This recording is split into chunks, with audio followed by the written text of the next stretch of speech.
nous allons essayer. Excusez-moi, il fait chaud. Donc, notre point, nous continuons sur la crucifixion ou le renoncement de soi-même. Nous allons lire dans Marc 8, au verset 34.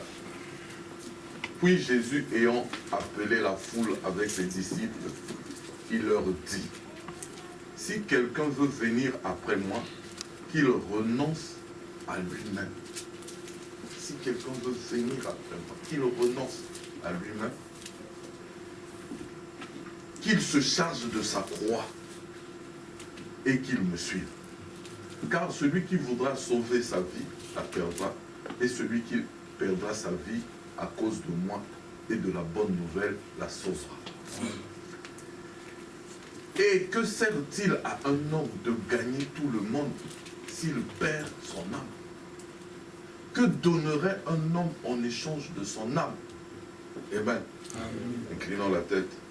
Père bien-aimé, bénis ta parole et viens nous parler dans le nom de Jésus. Nous te l'avons ici demandé. Amen. Amen. Vous pouvez vous asseoir. Donc je disais que nous sommes toujours sur notre sujet sur l'attention et nous développons le point la crucifixion de soi ou le renoncement. Jésus dit, je vais essayer de ne pas être lent, mais j'ai vraiment envie que c'est ici ce que je veux dire. Jésus dit que si quelqu'un veut venir après moi, qu'il renonce à lui-même. Donc vous devez renoncer. Nous devons renoncer à ce que nous sommes. Nous devons renoncer à nous-mêmes pour suivre Christ. Et qu'il prenne sa croix. Ce n'est pas une vie facile. Qu'il renonce à lui-même et qu'il prenne sa croix. Et il dit au verset 36, « Et que sert-il à un homme de gagner tout le monde ?» Il ne dit pas que gagner tout le monde, c'est mauvais. Non. Ce n'est pas le fait de gagner tout le monde qui est mauvais. Mais à quoi ça sert de gagner tout le monde si c'est au prix de son âme? À quoi cela sert de gagner tout le monde si c'est au prix de son âme? S'il perd son âme, à quoi ça sert? Jésus nous montre ici que l'âme, c'est la chose la plus importante. L'âme de l'homme, la chose la plus importante. Et il dit, que donnerait un homme? Il n'y a rien au monde que nous pouvons donner en échange de notre âme. Rien que nous pouvons donner en échange de notre âme. Et le prophète nous dit que l'âme se trouve dans le cœur. Alors, Proverbe 4 nous dit ceci. Garde ton cœur plus que toute autre chose. Amen. Garde ton cœur plus que toute autre chose, car de lui viennent les sources de la vie. C'est le point de départ de tout. C'est le point de départ de tout. Voilà pourquoi Dieu veut qu'il soit pur. C'est de là que viennent les sources de vie, de toute vie. Que ce soit la prostitution, que ce soit la haine, que ce soit... Ce que nous sommes extérieurement, c'est le produit de la vie qui se trouve dans nos cœurs. Amen. Parce que la Bible dit que l'homme est telles sont les pensées de son cœur, de son âme. Nous sommes ce que notre cœur est. La condition dans laquelle nous sommes, c'est l'état du cœur. Et Dieu veut que ce cœur-là soit pur. Amen. Amen. Il dit, garde ton cœur plus que toute autre chose. Plus que tout. c'est même plus que les yeux, plus que toute autre chose. Garde le cœur. Et ce qui détermine les pensées de notre cœur, c'est l'intérêt que le cœur porte sur le centre d'intérêt. Voilà pourquoi la Bible dit dans Matthieu 6, car là où est ton trésor, là aussi sera ton cœur. Ton cœur ne peut pas être ailleurs que là où est ton trésor.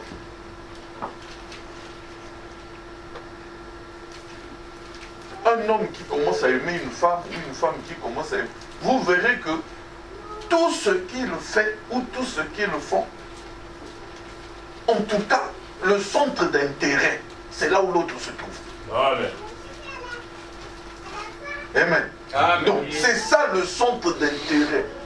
C'est une question capitale lorsque Jésus est en train de dire que donnerait un homme en échange de son âme. Et quel est le centre d'intérêt de notre âme, de notre cœur? Dans Genèse 2, vous vous souvenez que Dieu a formé l'homme de la poussière de la terre. Pas créé. La création se fait dans Genèse 1. Mais c'est l'homme de Genèse 1 qui a l'image de Dieu. Amen. L'homme spirituel. Amen. Mais l'homme de Genèse 2, formé de la poussière, c'est l'animal. Ça, c'est l'homme animal. Et la Bible dit, et Dieu, vous lisez, et Dieu, et l'Éternel Dieu forma l'homme, poussière du sol, et souffla dans ses narines une respiration de vie, un souffle de vie. Et l'homme devint une âme vivante. Ça, c'est la version d'Arnaud. J'ai pris la version d'Arnaud parce que lui, second dit, et l'homme devint un être vivant. C'est pas tellement ça. Et même si vous allez en anglais, on dit un man became a living soul. Une âme vivante. Donc, l'âme, c'est cette partie de Dieu, comme nous le dit le prophète. C'est cette partie de Dieu. Et la Bible ajoute que l'âme qui pêche, c'est celle qui mourra. Amen. Ouais. L'âme qui pêche, c'est celle qui mourra. Est-ce qu'une âme pêche? Enfin, je veux dire, si on prend dans notre considération. Mais la Bible dit l'âme qui pêche, c'est celle qui mourra. Maintenant, c'est quoi le péché?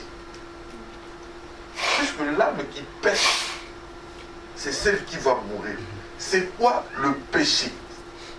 Le péché, c'est l'incrédulité. Amen. Amen. C'est le fait de douter de la parole de Dieu. Amen. Ce n'est pas voler, ce n'est pas tricher, ce n'est pas commettre adultère. Ça, ce ne sont que les résultats du péché, les conséquences, si vous voulez, du péché. C'est comme la bénédiction n'est qu'une conséquence de la soumission à la parole de Dieu. Amen, amen. Donc, une fois que nous sommes soumis à la parole de Dieu, la bénédiction coule automatiquement. Amen. Le prophète dit, on ne demande pas à une brebis de produire la laine. C'est seulement sa nature de brebis qui automatiquement fait produire la laine. Amen. C'est cette nature-là. Donc, lorsque nous sommes incrédules, nous faisons ces choses-là parce que nous sommes incrédules. C'est-à-dire nous doutons, nous ne croyons pas à la parole de Dieu. Voilà pourquoi nous faisons ces choses-là. Je sais que cela peut troubler. Quand on dit le péché, voler, mentir et tout, c'est pas le péché et tout. Mais écoutez ce que la Bible... Parce que l'âme qui pêche, c'est celle qui mourra. Amen. Ce sont les pécheurs qui seront jugés et condamnés. Mais non, qui est le pécheur? La Bible dit, dans Jean 3, 18, celui qui croit en lui n'est point jugé. Mais celui qui ne croit pas est déjà jugé. On n'a pas dit celui qui a commis adultère ou qui a volé, mais qui ne croit pas est déjà jugé parce qu'il n'a pas cru au nom du Fils unique de Dieu. Amen. Mais non. Et ce jugement, c'est que on nous détaille ce que c'est que le jugement. C'est que la lumière étant venue dans le monde, les hommes ont préféré les ténèbres à la lumière. Voilà le péché. On choisit les ténèbres au lieu de la lumière. C'est ça le péché. Parce que leurs œuvres étaient mauvaises. Donc Jésus place ici le salut et le jugement, non pas sur le fait d'avoir fumé, non pas sur le fait d'avoir commis adultère, mais sur le fait de croire ou de ne pas croire. Et dans ce même passage-là, il arrive au verset 36, il dit « Celui qui croit au Fils a la vie éternelle. » Pas celui qui fait des œuvres, non, non. Croit, parce que les œuvres, c'est la manifestation de ce qui s'est passé à l'intérieur. Amen. Celui qui croit au Fils a la vie éternelle. Celui qui ne croit pas au Fils ne verra point la vie. Amen. C'est ça le péché. Ne pas croire. Ne verra point la vie, mais la colère de Dieu demeure sur lui. Amen. Amen. Je vais essayer de ne pas être lent. Et le prophète dit, donc nous voulions voir Jésus, il dit, qu'est-ce que le péché? Quelle est l'origine du péché? Qu'est-ce que le péché? Vous diriez que c'est fumer, boire. Non, monsieur. Commettre adultère, voler, mentir, parier, commettre un meurtre, ce n'est pas ça le péché. Ce sont les attributs de l'incrédulité. Amen. Amen. Car celui qui ne croit pas est déjà condamné. Amen. Il n'existe que deux facultés, l'incrédulité et la foi. Amen. Et c'est parce que les gens ne croient pas qu'ils font ces choses. Mais un homme qui est un croyant ne fait pas ces choses parce qu'il est une nouvelle créature en Christ. Amen. Amen. Amen. L'âme qui pêche. Voilà pourquoi Dieu a attaché une importance capitale sur l'âme. Et avec ça, nous comprenons qu'il y a deux esprits qui dirigent le monde. La foi, qui est la croyance en Dieu, et l'incrédulité, qui est l'œuvre du diable. Et dans ces deux cas, il y a un combat permanent. Permanent.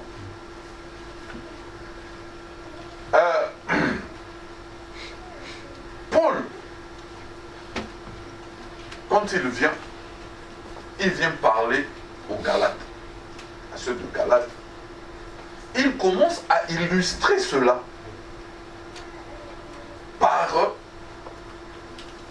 ce qui c'est par Isaac et Ismaël.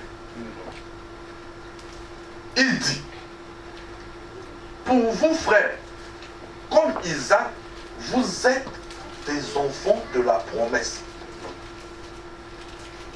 Et de même qu'alors celui qui était né selon la chair persécutait celui qui était né selon l'esprit, ainsi en est-il encore maintenant.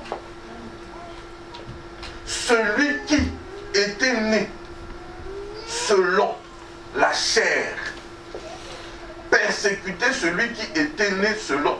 Parce que Ismaël persécutait Isaac. Isaac était le fils de la promesse. Dieu avait dit à son serviteur que tu auras un fils. Il a dit à Abraham, tu auras un fils par Sarah. Mais comme ça avait pris du temps, l'incrédulité a poussé Sarah à dire à son mari, non, peut-être que l'enfant là, ça ne sera pas par moi. Non, quand Dieu dit quelque chose, c'est ce qu'il veut dire. Amen. Amen. Peut-être que ça ne sera pas par moi, mais prends ma servante. Ismaël n'était pas le fils de la promesse. Non.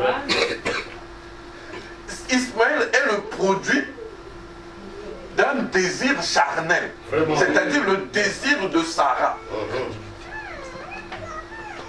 C'est la compréhension de Sarah, non pas la compréhension, non pas la parole de Dieu. La parole de Dieu, c'était Sarah. Ça doit venir d'ici. Mais comme elle avait douté de la parole de Dieu, elle a dirigé cela ailleurs. Et lorsque le fils de la promesse est arrivé, il y eut guerre entre le fils charnel et le fils spirituel. Mais remarquez que là, et Isaac, et Ismaël, et tout ça sont morts. Mais Paul vient ici dire à ceux de Galate que celui qui était né selon la chair persécutait celui qui était né selon les autres. Ainsi en est-il encore maintenant. Et le diable a essayé de nous faire croire que c'est lorsque je vois quelqu'un commencer à me faire du mal. Ah ouais, la Bible avait dit, on le voit ailleurs. C'est une mauvaise compréhension de la chose. Une très mauvaise compréhension de la chose. C'est cela dont je veux traiter un peu ce matin et on a fini. Ces deux esprits sont toujours à l'œuvre. Et nous croyons que si nous sommes ici, c'est pour combattre le diable. Mais pour combattre son ennemi, il faut le connaître. Amen. Amen. Il faut connaître sa tactique. Vous voyez, les entraîneurs dans le football, ils prennent parfois des vidéos de l'équipe qui va les rencontrer. Ils regardent, ils étudient, même dans la boxe. Partout. C'est pour étudier la tactique de l'ennemi, de l'adversaire. Si vous saisissez la tactique de l'adversaire, alors vous avez gagné. Vous savez comment il agit et vous allez agir, vous allez utiliser les armes qui sont plus que les armes que lui il utilise. Alors vous avez la victoire. Le prophète dit même, dans question et réponse, il dit, frère Stricker est un soldat. Frère God là derrière est un soldat. Et peut-être que frère Rudel ici présent était un soldat. Frère Biller et tous les autres qui sont passés par la vie militaire. Vous réunissiez, vous vous consultiez, vous vous enquériez de la bataille avant d'y aller. Amen. Et, si possible, de toutes les tactiques de l'ennemi, afin de l'affronter sur son terrain. Amen. Quand je boxais, vous savez que le prophète était un boxeur. Amen. Amen. Et son entraîneur était un monsieur, je fais une parenthèse, qui s'appelait 7 seconds. 7 secondes. C'était un monsieur qui avait gagné un combat en 7 secondes. Et c'est comme ça qu'on l'avait surnommé. Mais on l'appelait communément 7. Alors c'était lui l'entraîneur de frère Branham. Et quand il s'entraînait, le frère Branham dit, il montait dans le ring avec lui. Il mettait ses gants. Il lui tapait le vrai truc. Et le frère Branham tombait avec mal. Il dit, ah, c'est vrai. Mais pourquoi tu me fais ça? Il dit, c'est pour t'apprendre à résister. Amen. Parce que les coups que tu vas recevoir là-bas, ici on joue seulement. Mais quand tu seras face à la vraie chose, tu vas tomber. Donc c'est déjà ici que je dois te donner des coups. Amen. Des vrais. Amen. Oh, moi je ne peux pas. Moi je ne sais pas. Tu te lamentes. va se mettre là. Oui. Tu vas bien te la monter. Ah oui. Donc, il dit, quand je boxais, on se devait de connaître mon adversaire. Qui c'était? Quel genre de coup il donnait? Si c'était l'hypercute ou le direct, de gauche ou de droite, s'il était droitier ou gaucher, combien il était fort, comment il déplaçait ses pieds et comment il regardait, de quel angle il partait et toutes les différentes tactiques possibles. Et on découvrait, les entraîneurs avaient au préalable vu cet homme-là se battre. Et on me donnait alors là un homme pour m'entraîner exactement d'après le style de combat de cet homme-là. Amen. On me donnait un homme qui combattait comme cet homme-là, comme le diable. Non, lui, il ne peut pas être mon ami. Il me fait comme ça là. Un homme qui combat comme lui. Amen. Pour te former Amen. à cette bataille-là. Amen. Frère, ma femme n'a pas le Saint-Esprit. Un homme qui combat contre comme lui. Amen. Pour te former. Il dit, il continue, il dit, ainsi on me donnait alors là un homme pour m'entraîner exactement d'après le style de combat de cet homme-là, pour que je sache ce qu'il ferait. Et c'est pour cela que nous sommes ici ce soir. Amen. Pourquoi? Il dit, nous connaissons les coups de l'ennemi. Nous connaissons ses tactiques. Amen. Et nous sommes ici ce soir pour lui braquer les Écritures afin qu'il ne puisse pas bouger. Amen. Donc quand il agit, tu prends l'Écriture. Pim. Là, le diable est pris au piège. Mais il faut connaître ses tactiques. Ça, c'est lui. Parce que vous vous souvenez dans le premier saut, il est venu sur un cheval blanc. Donc il avait tout. Et beaucoup de gens ont prêché cela, disant que non, c'était Christ. On a vu le cheval blanc. On a vu tout ça. Mais quand vous continuez, allez, ce cheval-là commence à changer de couleur. Donc, dès que vous le voyez, rien que dans un petit... c'est lui. Comme c'est lui, je dois faire attention. Amen. Il faut connaître ses tactiques. Il dit, parce que l'ennemi vient de tous côtés. Oh, chez mon mari, oh, chez mon frère, chez ma soeur. L'ennemi vient de tous côtés. Amen, amen. Si vous réalisez, vous comprenez que ça c'est l'ennemi, vous avez la victoire. Amen. Mais si vous ne comprenez pas que ça c'est l'ennemi, c'est là où vous allez commencer à vous fâcher, à critiquer, à faire des choses. Vous savez, je vous ai dit que, en tout cas, le diable est en train de me chercher ces derniers. J'ai failli, j'avais appelé Meda. On discutait, j'étais en train de rire. Pendant que j'étais en train de rire là, je vous ai dit que j'ai raté un accident grave. Mais je continue à rire. Je ne sais pas comment j'ai raté. C'était la mort. Je ne sais pas comment je l'ai raté.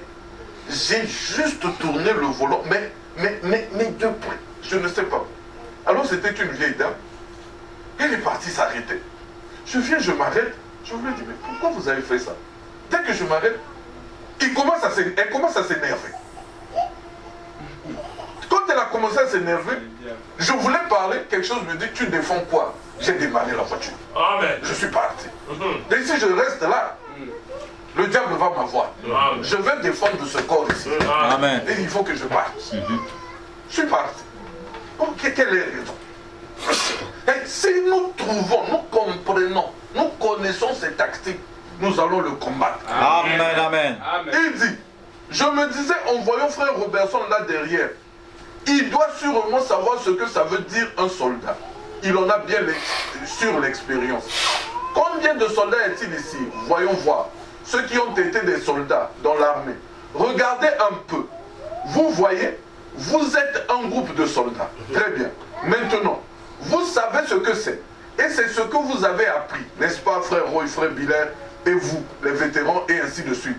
C'est étudier l'ennemi. Qu'est-ce qu'il va faire? Quelle est sa tactique? Vous savez alors comment l'affronter. Amen. Et c'est pour cela que nous sommes ici. Étudier la tactique de l'ennemi. Amen. Et savoir comment l'affronter et ce qu'il faut faire pour le vaincre. Amen, amen, amen. Et souvenez-vous, permettez-moi de dire, frère, que cette petite église a commencé à avoir des dons. Voyez-vous, les dons viennent dans l'église. Mais il y a qu'il y ait des dons ou pas, même s'il n'y a jamais eu un seul don, je vous assure que le don ne vaincra pas toujours l'ennemi. Amen, amen, amen, amen. Parce que l'ennemi aussi utilise les dons. Amen. Les dons ne vaincra pas toujours l'ennemi. Amen. Mais la parole le fera. Amen. La parole l'affrontera partout. Amen. C'est la parole qui va vaincre l'ennemi. Donc prenons cette parole ici, étudions l'ennemi, ses tactiques. Si nous étudions les tactiques de l'ennemi, je vous assure que nous aurons la victoire. Amen. Donc nous sommes ici pour étudier les tactiques de l'ennemi. Encore une deuxième citation pour bien faire asseoir ça. Humilie-toi. Le prophète dit, je suis de 8, ou plutôt de 10 ans plus âgé que quand je suis allé outre-mer. Je n'y saute pas comme si je tuais des serpents. Je connais plus à ce sujet. Voyez, je sais comment m'y prendre. C'est simplement comme un chien qui attaque un raton laveur. Voyez, vous savez comment l'attraper. Ne vous précipitez pas là. Il va vous gifler et griffer. Voyez, vous devez connaître ses astuces et observer ce qu'il fait. Il parle du raton laveur. Et nous apprenons plus au sujet de l'ennemi. Nous devons découvrir toutes ses tactiques, comment il s'approche, ce qu'il fait, et apprendre ses coups de poing. Ensuite, et nous nous exerçons. C'est un exercice. Même si tu es tombé, relève-toi. C'est un exercice. Amen. Et nous nous exerçons à l'attaquer. Amen. Vous voyez? Amen. C'est aussi pour cela que nous sommes ici le matin. Et la Bible dit que Jésus, parce que le prophète nous dit, Jésus dit lui-même que je ne fais rien sans avoir vu au Père. Mais le Père était où? Sans avoir vu au Père. Le Père était où? La Bible elle-même dit, car en lui habite corporellement, donc dans son corps, toute la plénitude de la divinité. Donc tout Dieu habitait en Jésus. Amen. Et le prophète dit que Jésus priait le Dieu qui était en lui. Amen, amen, amen, amen. Et quand nous prions, nous ne devons pas prier un Dieu imaginaire qui se trouve quelque part. C'est une reconnexion avec l'âme. Amen. Là où Dieu habite. Amen. Nous revenons en nous-mêmes. Amen. Nous n'imaginons pas que Dieu est quelque part dans un ciel quelque... Non. Il dit, vous avez tout pleinement en lui, donc en Jésus. Donc quand Jésus, le Saint-Esprit, habite le cœur, vous avez tout pleinement en lui, qui est le chef de toute domination et de toute autorité. Amen. En lui, lui qui est Christ, ou en nous. Amen. Christ en vous, l'espérance de la gloire. Amen. Donc Christ en nous. C'est là où il y a la victoire. Amen. Donc Dieu n'habite pas quelque part. Dieu habite en nous. Amen. Dieu habite en vous. Dieu est dans le cœur. Amen. Donc quand Jésus priait, il se reconnectait à lui-même. Parce que le Dieu qu'il priait n'était pas ailleurs, il était en lui. C'est comme ça, là, c'est ça la victoire. C'est la connexion à cette source de vie. Amen. Donc quand cette source de vie se trouve en nous, nous nous reconnectons à l'intérieur, à l'homme intérieur, Amen. Pas à l'extérieur. À l'homme intérieur, nous nous reconnectons. Et c'est ça la victoire. Amen. Mais le diable connaît ces choses-là. Lui aussi, il a sa tactique. Amen. Il étudie aussi sa tactique. Il étudie sa tactique. Son problème, c'est lequel? C'est de nous déconnecter Amen. De cette source intérieure, de l'homme intérieur. Lorsque Dieu est là, nous déconnecter de cette source-là. C'est ça sa tactique. Il sait que s'il arrive à nous déconnecter de cette source-là, il a aussi la victoire sur nous. Amen. Amen. Voilà pourquoi Jésus pose cette question. Que donnerait-on? L'âme, c'est la partie la plus importante, la plus intéressante, la plus... C'est lui. Dieu veut que nous gardons notre attention. Dans la prédication, monsieur, nous voulons voir Jésus. Le frère Branham me raconte une histoire. C'est l'histoire d'une dame qui était au Kentucky. Elle avait un enfant de 3 ans. L'enfant était mentalement dérangé. Alors, il y a un médecin qui soignait cet enfant. Le médecin a soigné l'enfant pendant un moment. Mais la dame constatait que la situation de l'enfant s'empirait, devenait encore pire. La dame dit, docteur, mon enfant ne va pas bien. Le docteur, non, il va bien. Alors la dame dit, bon, je vais tester si l'enfant ici va bien. Il a pris l'enfant, elle a pris l'enfant, elle a emmené l'enfant dans un magasin de jouets. L'enfant était là. Donc, c'est des choses vous, ceux qui ont des enfants connaissent. Moi, je ne peux jamais emmener encore mes enfants dans un magasin de jouets. Vous allez pleurer. Vraiment. Ils veulent tout. Ouais. Ah, un jour, je me suis fâché, je ne vous emmène plus. Non seulement ils veulent tout, mais ils font pression. Parce que c'est leur centre d'intérêt, à leur âge. Et cette dame emmène l'enfant là. L'enfant est là. Mais l'enfant regarde comme dans le vide. Rien n'intéresse l'enfant. L'enfant est toujours comme perdu. Regarde comme dans le vide. Elle fait tout. Elle prend même un pistolet. L'enfant est seulement là. Alors elle va, elle change de rayon. Elle prend une petite une clochette là. Elle commence à remuer. L'enfant ne détourne pas. Donc elle voulait voir si l'attention de l'enfant était tirée vers le centre d'intérêt d'un enfant de son âge. Et comme l'attention de l'enfant n'était pas tirée sur le centre d'intérêt d'un enfant de son âge, elle a conclu que son enfant est encore malade. Alors il a commencé, les gens sont venus, mais qu'est-ce qu'il y a? Il dit, mon enfant est malade. Le médecin m'avait dit qu'elle était guérie. Mais j'ai essayé de lui montrer des trucs qui attirent l'attention d'un enfant de son âge. Mais rien. Et le prophète, quand il finit de raconter cette histoire-là, il dit, Amen, jeune homme. Il dit, je pense que c'est là l'état auquel notre Église est en train d'aboutir. Vraiment. Dieu a agité chaque don qu'il a promis dans la Bible devant nous. Et nous continuons à regarder dans le vide. Oh là là. Et nous cherchons quelque chose ailleurs. Vraiment. Il nous semble que c'est un état spirituel de l'Église qu'il manque de voir l'heure dans laquelle ils vivent. Amen. Et nous cherchons ailleurs ce que nous avons en nous. Oh là là. Ça, c'est la tactique du diable. Amen.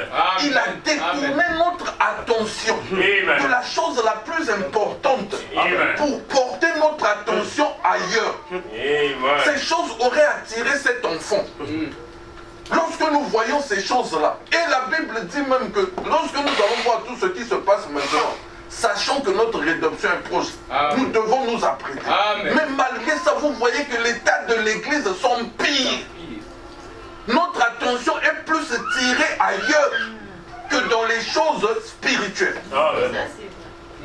Notre attention est ailleurs. La Bible dit que à cause de ce salut, Paul dit, les anciens ont fait de ce salut l'objet de leur investigation. Amen. Mais l'Église est dans un état. Et tout ça là, pourquoi? La parole a été prêchée, on a fait ceci, on a tout. Mais l'Église est toujours comme en train de regarder le vide. Nos comportements montrent que notre attention est ailleurs. Notre attention est ailleurs. Et en train d'adorer des dieux étrangers. C'est le problème que Dieu a eu avec les Israélites dans toute la Bible. L'adoration des dieux étrangers. En tout cas, je prie que Dieu m'aide ce matin. Amen. Je vous ai dit, c'est la tactique du diable, nous devons l'étudier. Amen. Je prie que Dieu nous aide ce matin à connaître les dieux étrangers. Amen. Si nous connaissons les dieux étrangers, nous allons détourner notre attention de ces dieux étrangers. Amen. Dieu, c'est le problème qu'il a eu avec les Israélites. Chaque fois, il leur fait quelque chose, mais ils arrivent là, allez, ils se détournent de Dieu, ils vont vers les dieux étrangers. Un Dieu, c'est un objet d'adoration. Amen. Et eux, ils partaient adorer d'autres dieux. C'est ça le problème que nous avons aujourd'hui. Et Josué dit au peuple, dans Josué 24, il dit au peuple, vous n'aurez pas la force de servir l'Éternel. Vous n'aurez pas la force. Car c'est un Dieu saint. C'est un Dieu jaloux. Amen. Il ne pardonnera point vos transgressions et vos péchés. Vous n'aurez pas la force. Laissez tomber. Parce qu'avec votre façon de marcher là. Alors c'est le peuple lui-même qui répond. Donc Josué continue dit, lorsque vous abandonnerez l'Éternel et que vous servirez les dieux étrangers, il reviendra vous faire du mal. Et il vous consumera après vous avoir fait du bien. Lorsque vous allez servir les dieux étrangers, le peuple dit à Josué, non, car nous servirons l'Éternel. Nous avons choisi de servir l'Éternel. Josué dit au peuple, vous êtes témoins contre vous-même, que c'est vous qui avez choisi l'Éternel pour le servir. Ils répondirent, nous en sommes témoins. Le peuple a répondu. Alors Josué dit, ôtez donc les dieux étrangers qui sont au milieu de vous et tournez votre cœur vers l'Éternel, le Dieu d'Israël. Amen. Amen. Ôtez les dieux étrangers, ôtez-les. Tournez votre cœur, votre âme vers le Dieu d'Israël. Tournez, détachez-vous de dieux étrangers.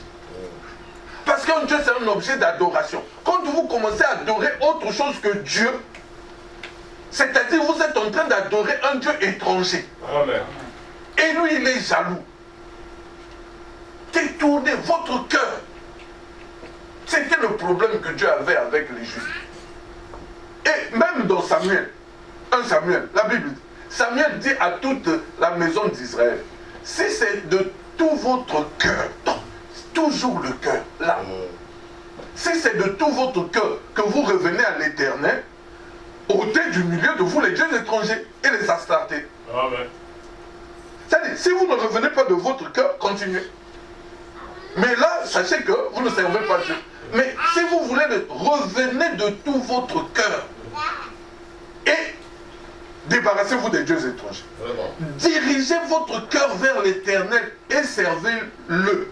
Il ajoute lui seul. Amen. Amen. Amen. Pas un autre Amen. Dieu, Amen. lui seul. Et il vous délivrera de la main des Philistins.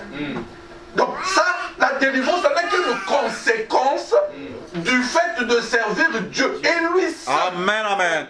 Amen. C'est une conséquence. Mais servez-le d'abord. Revenez de tout votre... Abandonnez les dieux étrangers. Revenez.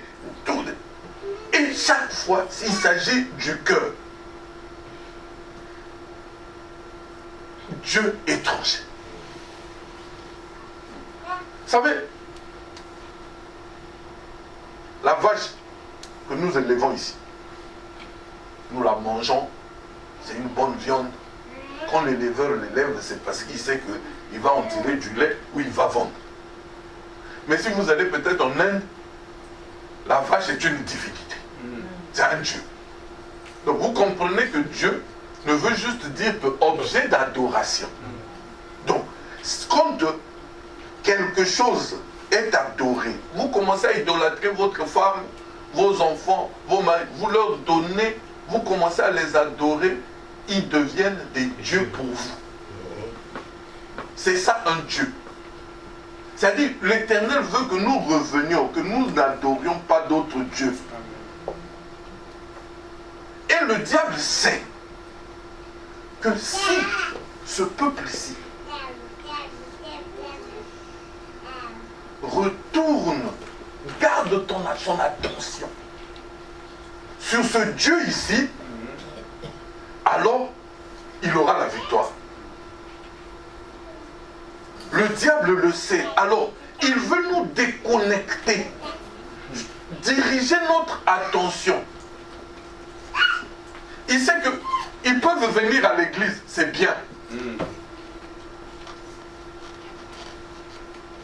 Ils peuvent faire tout ce qu'ils veulent, c'est bien. Mais du moment où ils ont juste cette forme religieuse, mais et qu'ils continuent à adorer les dieux étrangers, ça me va. Ça me va. Le reste là, c'est pas mon problème. Qu'ils aillent à l'église, qu'ils font ce qu'ils veulent. Mais dès que je les déconnecte de leur intérieur, pour souiller ce cœur-là, tout ce qu'ils peuvent faire dehors là, c'est pas mon problème. Le problème, c'est cette déconnexion de cette source de vie. Et dans l'identification, le prophète dit, souvent ces femmes prétendent être chrétiennes. Et elles chantent dans des chorales. Mais elles sont complètement enfermées dans des cages avec un esprit qui ne leur permet pas de voir. Donc, c'est ça le diable. Faites ce que vous voulez, mais tant qu'il vous garde dans des cages avec un esprit qui ne nous permet pas de voir, de comprendre les choses, il a la victoire. Il dit, ce n'est pas nécessaire pour vous d'essayer de leur montrer cela. On dirait que ceux-là sont pires de plus en plus. Vous voyez, ce sont des Jézabel modernes marchant dans des rues. Elle dit, je vous fais comprendre que je suis membre de ceci. Donc ces femmes-là disent, moi je suis membre de ceci. Voyez, il dit, cette chose dont elle est cependant membre, la détacher de la source de la vie. Amen. Membre de Christ Tabernacle, membre de Kingani Tabernacle, cette chose-là détachée de la source de vie. Amen. Au lieu de se connecter à cette source de vie, nous nous sommes connectés à nos appartenances.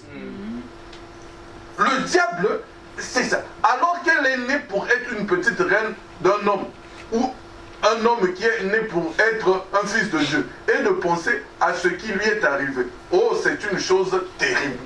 Le fait d'être détaché, déconnecté de la source de vie. De la source de vie. Voilà la tactique du diable. De nous faire appartenir à un groupe. De nous emmener à l'église.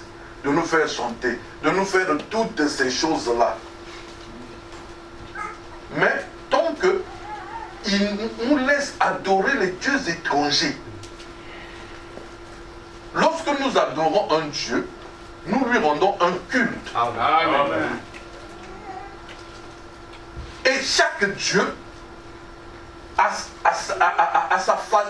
sa manière dont il veut qu'on lui rende un culte. Vous allez, c'est ce qui différencie même nos religions. On dit Bouddha. On n'adore pas Bouddha comme on adore Jésus. On n'adore pas, je ne sais pas, Mahomet ou je ne sais pas qui que ce soit comme on adore Jésus. C'est ce qui fait notre Dieu. Chaque Dieu a une façon dont il veut être adoré. Amen. Amen. Le Dieu étranger. Nous devons lui rendre un culte pour le plaire. Même Christ, nous devons l'adorer d'une certaine manière. Amen. Pour le plaire, nous devons l'adorer. Et quand quelqu'un, vous allez quelque part, quelqu'un commence à toucher à votre Dieu, mais vous n'êtes pas content. Vous n'êtes pas content. Les musulmans s'explosent partout parce que il y a un dessinateur qui avait dessiné Mahomet ici, allez, ils sont venus au bureau, là, ils ont tué avec ceux qui étaient avec lui. Parce qu'on avait touché à l'objet de l'adoration. Amen. Amen. Vraiment.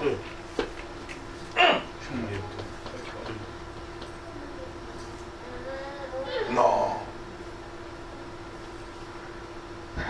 Vous voulez connaître le Dieu étranger? Amen. Amen. Voyez. Le diable nous a menti. Et voilà. Amen, amen, amen, amen. Tout à fait. Amen. Dieu étranger. Amen. Voilà pourquoi dès qu'on vous touche, dès qu'on insulte cette chair, dès qu'on a, alors vous réagissez. Vous vous levez. Non, je ne veux plus lui parler. Je ne veux plus faire ceci. Avec ce qu'il m'a fait, est-ce qu'il a touché ton âme? Nous adorons tellement ce Dieu. Nous lui rendons un culte. Regardez tout ce que nous faisons. Nous nous tracassons pour lui. C'est le culte qu'il adore. Nous nous tracassons pour lui rendre un culte agréable. Et nous ne voulons pas qu'on le touche. Voilà pourquoi Jésus vient et dit, renoncez à ça. Amen. Amen. Si vous ne renoncez pas à ça, vous ne pouvez pas me suivre. Moi, je suis à l'intérieur. Et vous verrez que toute notre attention est dirigée à l'extérieur. Tout ce qui nous arrive, si nous sommes comme ça, c'est à cause d'eux. Toujours à l'extérieur. Moi, si je suis comme ça, c'est à cause d'eux. Moi, si c'est à cause d'eux.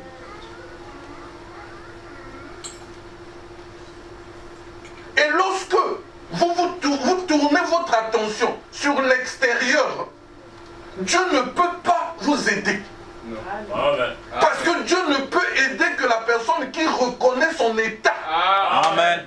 Amen. Voilà pourquoi la Bible dit que le pharisien et le publicain sont montés pour prier. Ça, c'est Jésus qui le dit. Ils sont montés pour prier. Le pharisien, c'est-à-dire l'extérieur. Oh, tu sais, nous, Seigneur, moi je paye ma dîme. C'est pas qu'il ne payait pas sa dîme. Il payait sa dîme, c'est une bonne chose. Seigneur, moi, je fais ceci. Moi, je fais ceci. Moi. Mais le publicain, on appelait aussi les publicains dans la Bible, les gens de mauvaise vie. Mais le publicain dit à Dieu, Seigneur, je ne suis pas digne. Vraiment, Seigneur. Et Jésus dit que c'est lui qui est rentré chez lui justifié. Amen. Si vous ne reconnaissez pas, vous avez toujours raison. Vraiment. Le Dieu étranger, ce Dieu ici, vous avez toujours raison. Moi j'ai fait. Même quand vous donnez quelque chose à quelqu'un, s'il a ça, c'est à cause de moi. Ça, c'est la nature humaine. Vous ne verrez jamais, vous voyez, dès qu'il fabrique une voiture, Made in France, on veut savoir, vous ne verrez pas sur un arbre, Made in Dieu. Dieu, quand il le fait, c'est dans le silence. Amen, amen, amen. Amen. Amen. Amen. Il fait son œuvre, l'œuvre est là, c'est tout. C'est ça l'amour de Dieu. Amen. Et quand Amen. je fais quelque chose pour mon frère, je dois rappeler que c'est à cause de moi. À cause de ce Dieu étranger. Donc le diable nous déconnecte du vrai Dieu qui est à l'intérieur de l'âme pour nous diriger vers ce Dieu ici. Nous commençons à l'adorer. Moi. Oh, tu vois ce qu'il m'a fait, hein? Et toujours à l'affût, à la recherche de ce que l'autre a fait, de ce qu'un tel a fait. Est-ce que la parole nous a été donnée pour que nous devenions des juges ou pour que nous devenions je ne sais quoi? C'est ce que Pierre a dit à Jésus. Lorsque Pierre s'est retourné, vu venir après eux le disciple que Jésus aimait, donc Jean. Parce que c'était lorsque Jésus avait dit que non, vous êtes mais c'est moi qui vous ai choisi, mais un de vous qui va me trahir, qui est un témoin. Maintenant, Pierre avait demandé à Jean, ah mais toi qui souvent qui est là-bas, la demande, c'est qui? Maintenant, ici, lorsque Pierre s'étant retourné, vu venir après le disciple que Jésus aimait, donc après ces choses, celui qui, pendant le souper, s'était penché sur la poitrine de Jésus et avait dit, Seigneur, qui est celui qui te livre? Donc, quand Pierre a vu Jean en train de venir, Pierre dit maintenant à Jésus, et celui-ci, Seigneur, que lui arrivera-t-il? Toi, comme tu l'aimes, toi tu es toujours là, lui, qu'est-ce qui va lui arriver? Jésus lui dit, si je veux qu'il te mène jusqu'à ce que je vienne, c'est quoi ton problème? Toi, suis-moi. Amen. C'est quoi ton problème sur la vie des autres? Toi, suis-moi, moi. Amen. Ne t'occupe pas de il y a telle situation, il y a telle... Est-ce que c'est ton problème? Jésus dit, est-ce que c'est un problème? Ça t'importe en quoi? Même si je dis que lui, il doit rester jusqu'à ce que je vienne. Est-ce que c'est ton problème? Toi, suis-moi. Amen. C'est ça la chose la plus importante, c'est de me suivre. C'est pas de rester là. Oh non, il avait... Et c'est cette guerre-là qui continue aujourd'hui. Vraiment. Voilà pourquoi Jésus dit, celui qui me suit, qui veut me suivre, qu'il renonce à ce Dieu étranger. Renoncez, ne l'adorez plus. Ne restez plus déçus. Abandonnez-le, renoncez. Vous ne pouvez pas adorer Dieu et adorer ce Dieu. La Bible dit, nul ne peut servir deux maîtres. Car où il haïra l'un et aimera l'autre, ou il s'attachera à l'un et méprisera l'autre. On ne peut pas servir la chair et ce Dieu étranger là et Christ. Nous devons haïr l'un et aimer l'autre. Mépriser les deux. Vous ne pouvez pas servir Dieu et maman. Amen. La Bible s'est arrêtée à nous dire, nous ne pouvons pas servir Dieu et maman. Mais maman c'est qui?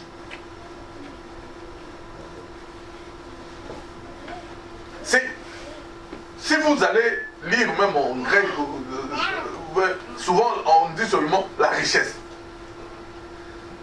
Si vous restez sur cette compréhension-là, vous allez dire que donc Dieu est contre la richesse.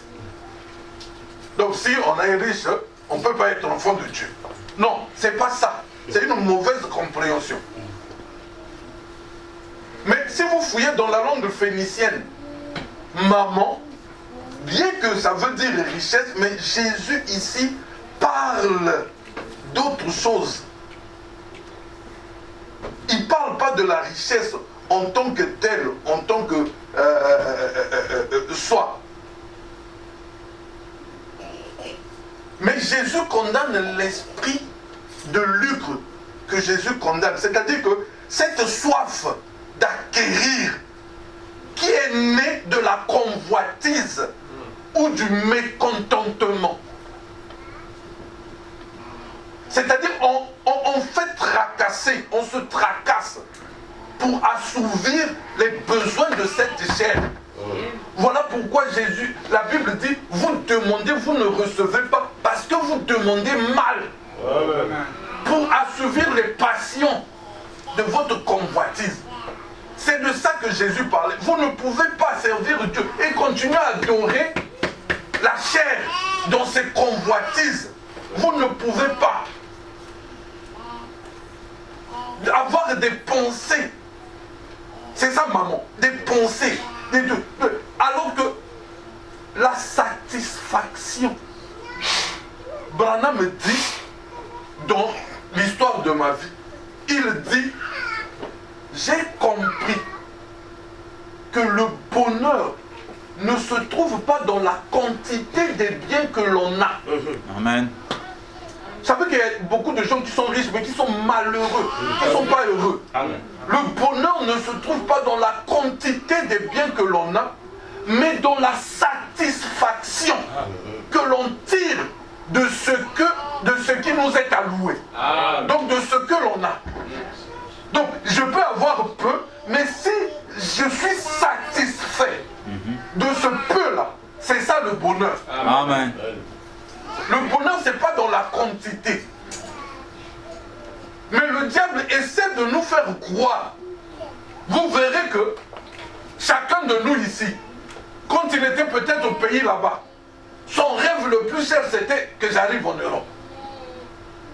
Il arrive en Europe, allez, que j'ai des papiers. Il a des papiers, allez, que j'ai une maison. Il a une maison, allez, que j'ai une voiture. Quand il roule avec sa petite voiture là, il voit peut-être, ah, la voiture de l'autre là-bas. Ah, le mien là, bon, ah, non, je dois avoir l'autre là.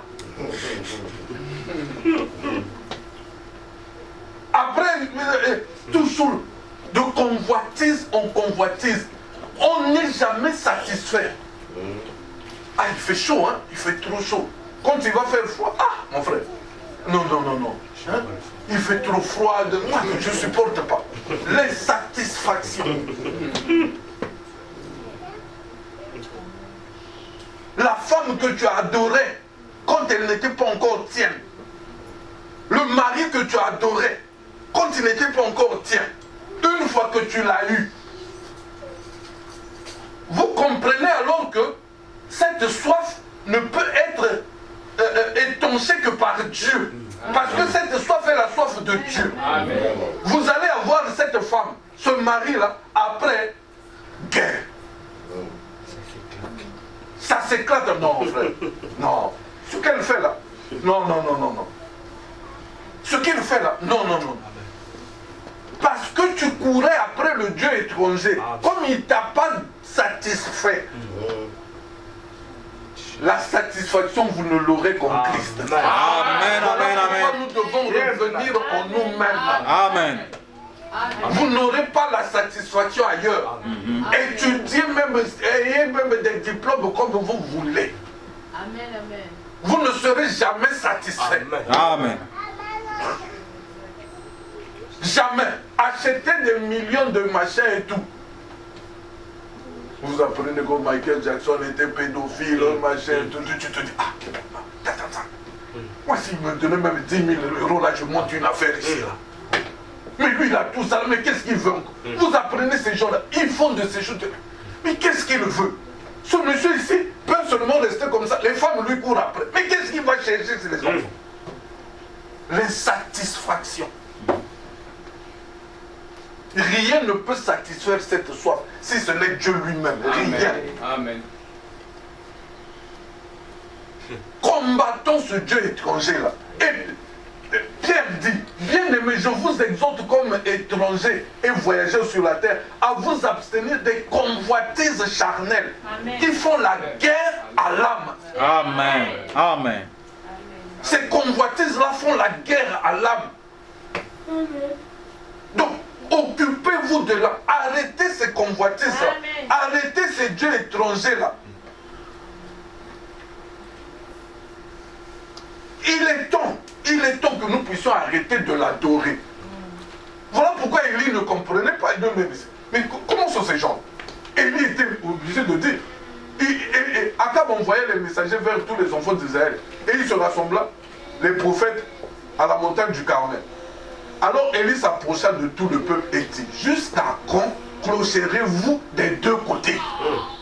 Jusqu'à quand vous allez servir ce Dieu étranger et vous allez servir aussi Dieu? Jusqu'à quand? Il dit, si l'Éternel est Dieu, allez après lui. Si Baal, allez après lui. Le peuple lui répondit rien. Ne lui répondit rien. Mais si c'est Dieu qui est Dieu, servons-le. Mais si c'est Baal, allez aussi après Baal. Arrêtez d'aller des deux côtés. Arrêtez. Et Élie dit au peuple, je suis resté seul des prophètes de l'Éternel et il y a 450 prophètes de Baal. Que l'on nous donne 2 taureaux. Qu'ils choisissent pour eux l'un des taureaux et qu'ils le coupent par morceaux et qu'ils le placent sur le bois sans y mettre le feu. C'est-à-dire qu'ils fassent la même adoration, les mêmes rituels. Mais tant qu'ils sont tournés vers Baal, vers le Dieu étranger, le feu ne descendra pas. Allez à l'église, chantez, faites ce que vous voulez. Mais tant que vous êtes vers le Dieu, ça ne marchera pas. Amen. C'est ce qu'Élie était en train de leur montrer. Nous avons accepté Jésus. Nous avons accepté de le suivre. Nous voulons que Jésus vienne dans nos vies. Amen. Mais nous voulons qu'il vienne dans nos vies comme sauveur. Amen. Seigneur, je veux que tu me sauves. J'ai peur de l'enfer. Je veux être sauvé. Mais nous ne voulons pas de lui comme Seigneur. Seigneur. Un Seigneur qui règne. Amen. Nous ne voulons pas qu'il règne sur nous. Non, non, non, non. Sois sauveur simplement. Ma vie privée, laisse-la. Sois seulement sauveur. Tu es venu me sauver. Seigneur, ma vie privée, laisse. Ne touche pas à ma vie privée. Nous sommes devenus des je sais tout. Je sais tout.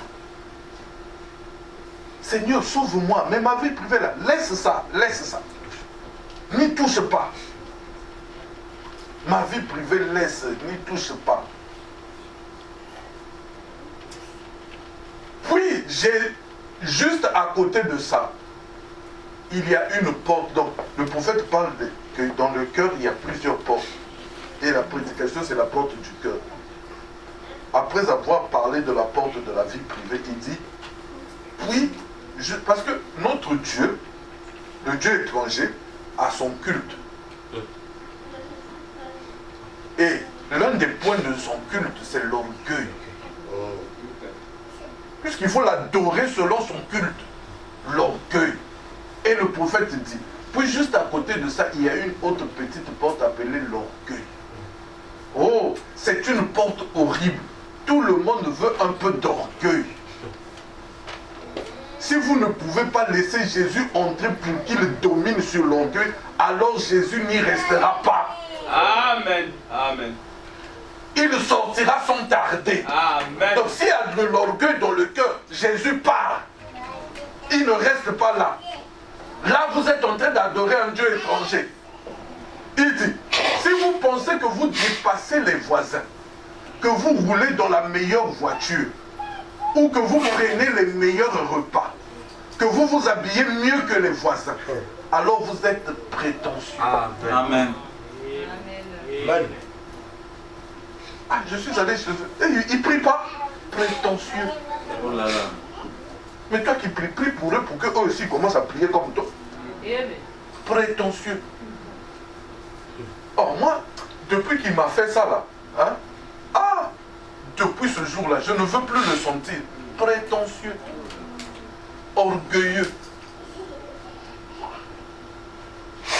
Il continue. Alors Jésus quittera ce cœur par la même porte par laquelle il est entré. Cette même porte où il est entré là. Comme tu commences à te gonfler d'orgueil, parce que tu crois que ce que tu es devenu, c'est par ta puissance, par tes efforts. Or, tu es ce que tu es par grâce. Amen. Maintenant, comme tu ne reconnais pas la grâce, c'est toi.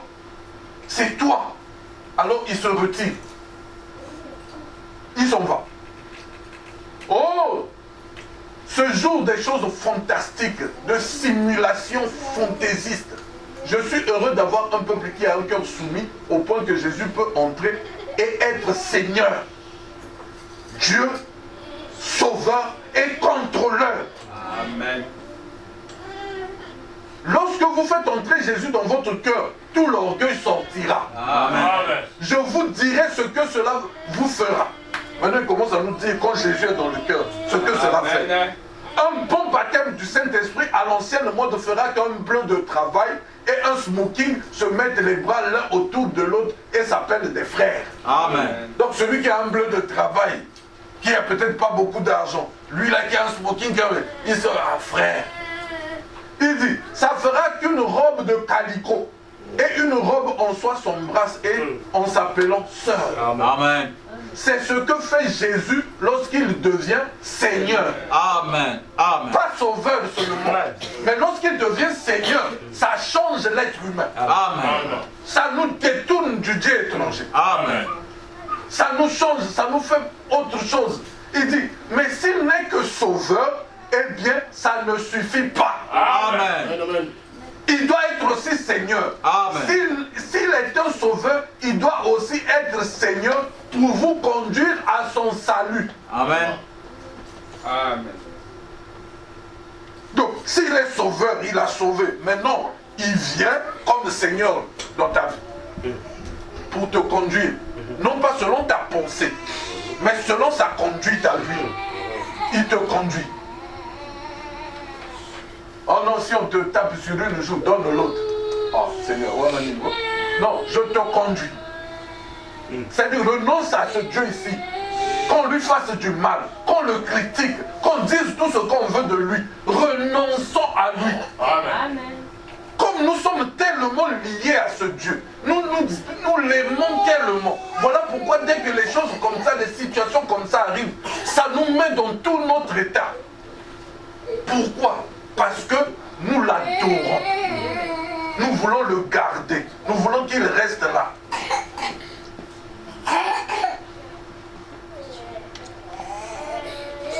Mais je vais bientôt finir. Que Dieu nous fasse miséricorde. La Bible dit, ne savez-vous pas que vous êtes le temple de Dieu et que l'Esprit de Dieu habite en vous? Si quelqu'un détruit le temple de Dieu, Dieu le détruira. Amen. Car le temple de Dieu est saint. Et c'est ce que vous êtes. Amen. Donc, vous êtes un temple. Dieu doit venir habiter dans ce temple, dans ce cœur-là.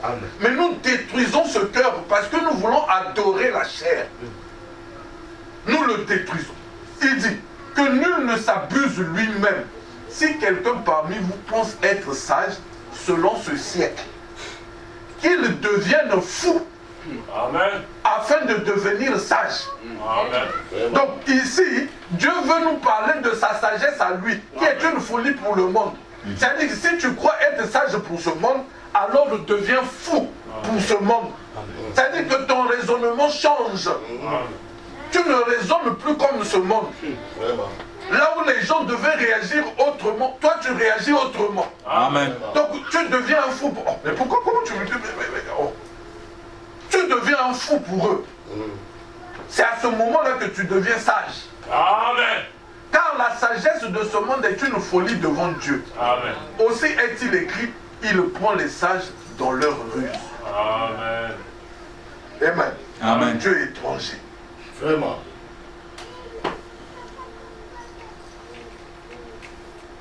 Je vais terminer par cette citation du prophète. Il dit ceci, dans sa présence. Il dit, écoutez maintenant, Église, je vous aime. Et je voudrais que vous m'écoutiez maintenant. Comme frère Maculé avait l'habitude de dire, je vais dire quelque chose. Mettez toujours le Seigneur devant vous. Amen. Mettez toujours le Seigneur devant vous. Et ne faites rien que vous ne feriez pas dans sa présence. Amen. C'est-à-dire, si Dieu était là, on le voyait comme ça, il y a des choses qu'on ne fera pas. Vous voyez même nous, entre nos frères, dès qu'on est au devant des frères, les sœurs, il y a des choses qu'on ne fait pas parce qu'on ne veut pas que les frères et les sœurs sachent. Mais quand nous nous retournons entre nous, nous le faisons. Dans un coin, nous le faisons. Maintenant, le prophète dit que gardez cette présence. Nous faisons ça parce que nous ignorons la présence de Dieu. Amen. Or, Dieu est là. Le prophète dit maintenant, gardez cette présence-là. Il dit, et ne faites rien que vous ne feriez pas dans sa présence. Amen. Parce qu'il vous observe. Amen. Vous voyez, l'Éternel campe autour de ceux qui le craignent. Amen. Donc si vous craignez Dieu, il est là autour de vous. Il vous regarde. Maintenant, si vous êtes conscient de sa présence, vous n'allez pas faire quelque chose de mal. Il continue. Il dit, il reste juste tout près de vous. Amen. Il sait tout ce que vous faites. Amen. Et vous devez reconnaître cela.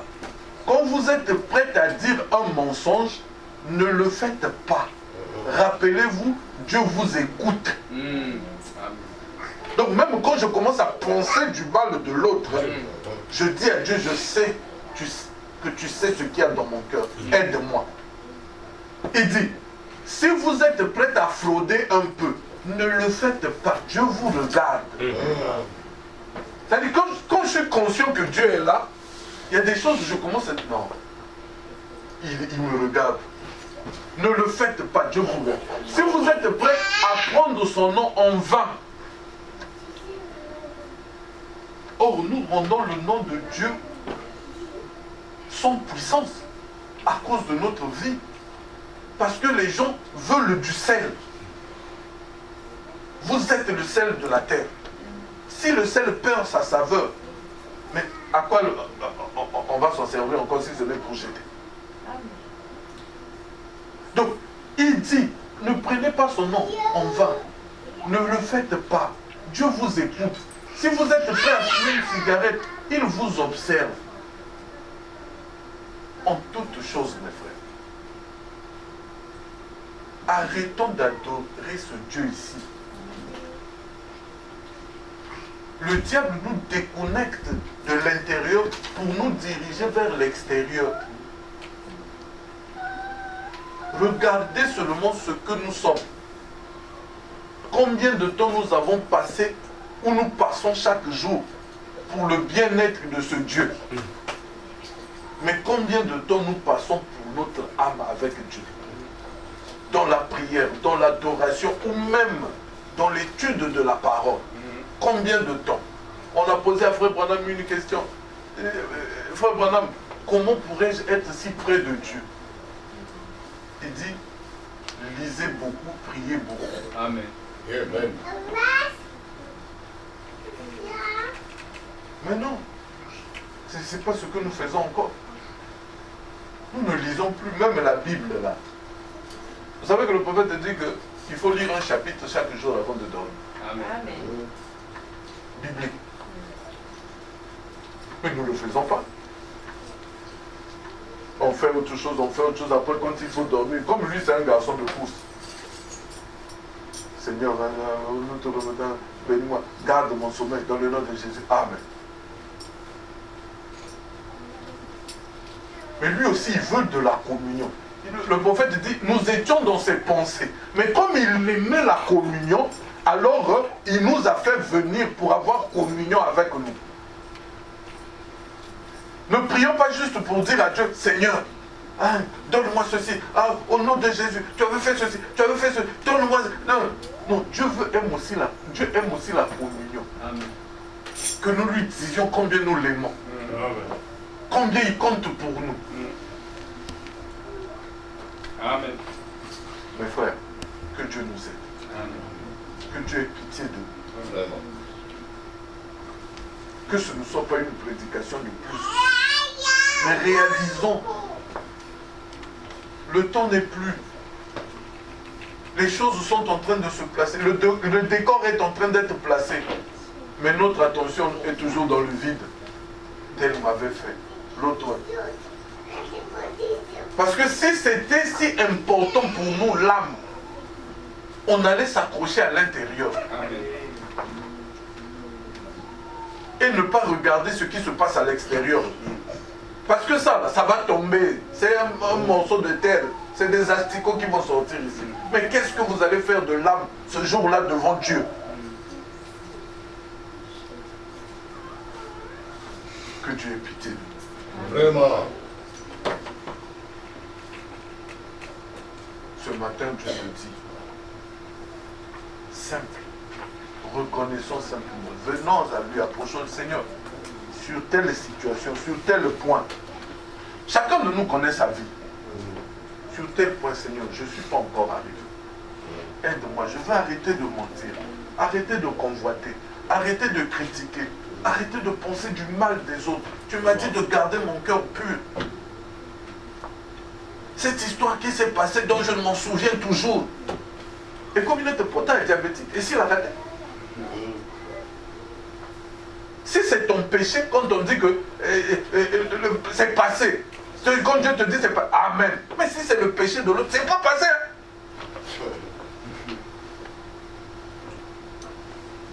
Dieu aide-moi.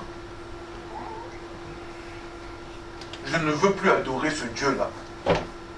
je veux tourner mon regard vers toi et que mon cœur puisse être soumis à toi et rien qu'à toi. Alors que nous avons nos têtes inclinées. Toi, ma portion éternelle, qu'un ami pour la vie, pendant mon pèlerinage, laisse-moi marcher avec toi, auprès de toi, près de toi, près de toi, près de toi, près de toi, pendant mon pèlerinage, laisse-moi marcher avec toi, près de toi, près de toi, près de toi, près de toi, près de toi, pendant mon pèlerinage, laisse-moi marcher avec toi. Ma prière ne sera jamais pour les plaisirs de ce monde. Je souffrirai, mais avec joie, laisse-moi marcher avec toi, près de toi, près de toi, près de toi, près de toi, près de toi, pas avec joie, laisse-moi marcher avec toi. La base de ce que nous venons d'écouter, approchons-nous de Dieu, que chacun puisse lui dire dans quel état il se trouve. Chacun de nous connaît ses erreurs. Dieu ne demande qu'à ce que nous puissions reconnaître. Comme le prophète dit, Dieu ne peut pas vous aider si vous ne reconnaissez pas ce que vous êtes. Prions tous le Seigneur.